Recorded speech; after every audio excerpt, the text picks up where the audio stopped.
Go ahead. All right. I want to go to Ukraine. Okay. One, I'm wondering if you were. Oh, sorry. Sorry I'm about wondering. that. Yesterday, you said that you weren't able to verify either of these the many numerous conflicting reports about these Ukrainian I do have soldiers. a little bit of new information on that. Do you have? Yes. The OSCE observer mission on the Russian border facilitated the movement of 437 Ukrainian troops into Russia on August 3rd. The troops had requested OSCE assistance in opening a humanitarian corridor after being surrounded by separatists and finding themselves without food, fuel, and ammunition.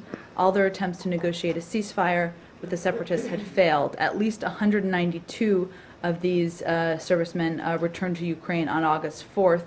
The OSCE was not made aware of any asylum requests. We also would note that the Russians have committed to return the rest of the troops as well. That's the latest number that we have at this point. I mean, this situation seems bizarre. No? I just want, I mean, so you have a situation where the Ukrainian army that you support is fighting separatists who you oppose but who are supported by Russia. And somehow the OSCE negotiates safe passage for these Ukrainian troops into Russia where they are not molested. They're taken care of, apparently. And then some of them go back. This would seem to me to suggest that the situation is perhaps less recognizing that there is actual shelling and fighting going on in certain places. What does this tell you about the situation between Ukrainian troops and the Russian troops on the other side of the border? Does it tell you anything? I'm not sure I would venture to do any broad analysis here, given the other events that continue to happen on the ground.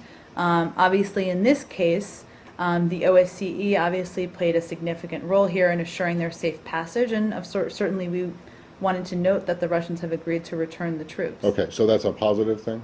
This particular incident, right. certainly, but obviously there are a range of other issues that we remain concerned about. Clearly, I think you made that very obvious. But do you think that in the absence, if the OSCE hadn't been there, are you concerned that there might have been, that this might have led to people dying, bloodshed? It's hard to know, Matt, but I mean, it was a situation, obviously, where they were surrounded by separatists and they had no food, fuel, ammunition, so it certainly was not a desirable situation to be sitting in. Okay, so your position would be then that this should never have happened in the first place because there shouldn't be any separatists attacking the Well, army. Certainly, of course, primary point is that, yes. So the other thing